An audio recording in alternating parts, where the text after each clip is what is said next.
Okay, after running out on the drill field and the aircraft passed, I went back over to the barrack, and about 8 o'clock in the morning, a truck come in from the tactical position.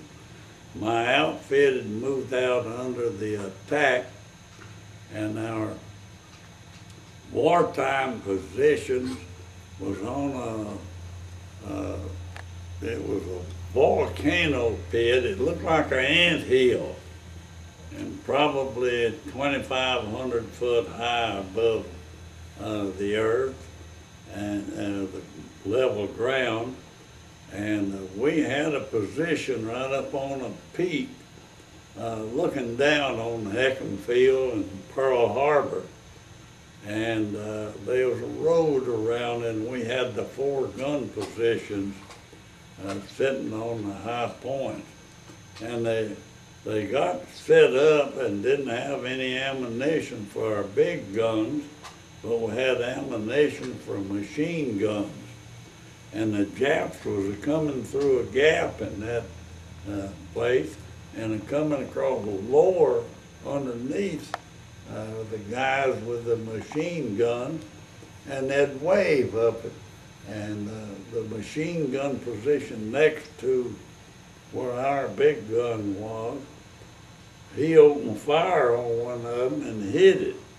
And he crippled the plane, and it pulled up over the top of the hill and dived for Hickam Field and tried to land in Hickam Field. And he crashed, and it killed the pilot. And they let the guy that hit him with a machine gun and 2 or 3 others go down and see him. And they said he was a young man, looked like about 6 foot tall, and he was barefooted, and he had American money and Lucky Strike cigarettes on him. He didn't have a uniform, just pants and a shirt. And they checked up on him, and he had graduated that spring from McKinley High School there in Honolulu, and he had only been gone about 90 days from Honolulu. But we set up there on the hill, and during the raid, they sent a truck driver from our position that he towed the gun up there and set it up. And the ammunition dump was out on the channel of Pearl Harbor, and he had to go through Hickam Field to get out there. Well, he got his load of ammunition, and he headed back, and they were raiding Hickam Field, the Japanese were. General Short was afraid of sabotage, so he had all the airplanes that moved out of the hangars and lined up in straight rows down the edge of the runway. Perfect target for aircraft to strike. But nevertheless, this truck driver decided to stand on the street. He's going to run down the runway and see what's going on. And one of those Jap planes struck at him, but he only put 1 bullet through his left front fender. And he was passing a stack of lumber, and he jumped out of the truck, went under that stack of lumber, and the truck kept going. And it run off the runway and stalled out. And he stayed under that stack of lumber all night long, and got up the next morning and went and hunted his truck and come on in with the ammunition. But wow, you couldn't blame him for leaving. up on that hump, there was, where our gun position was, there was cactus plant that was 9 and 10 foot high, some of them. And just a short distance below us was a steep bluff that went off down. and there was a lake of water down there and a little sugar cane field. And on the second night that we were out there, we had orders to shoot at any light we could see.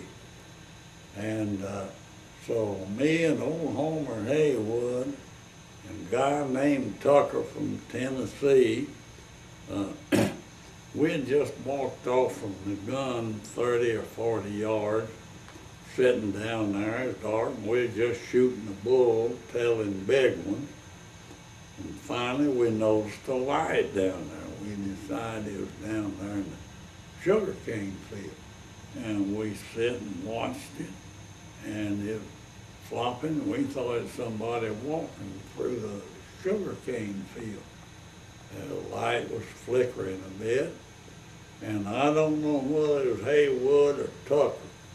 They got down in a prone position and took aim at that light. We gonna shoot it out, or he was. So he fired one round, and a machine gun opened fire, and you could hear them bullets coming from 50 yards away through them cactus plant, and they were hitting that fence and fire was flying, they was ricocheting off. And you better believe we was down rooting in the dirt there. Them bullets, some of them were going over our heads. I don't know just how high they were, probably 10 or 12 foot. And then the next day we learned that old Tucker, that light was on the second floor of a Marine Corps barracks. It was in a bathroom a little over a mile away, and he had hit a window. He busted a window out, but it was on the wrong floor. But the Marines had a machine gun set up on the roof of the building, and I suppose they just heard the rifle fire, and they just fired in a general direction. So that didn't amount to anything much. That's about all there was to it. But we sat up there on that hill for about 2 weeks, and then we moved down into the city. And just across from the Aloha Tower, there was an island that mostly had been rocks built up, and where they'd pumped the sand and stuff out to build a harbor, they'd pumped it inside of that wall and made a little island. And we'd set up our gun positions and lived over there.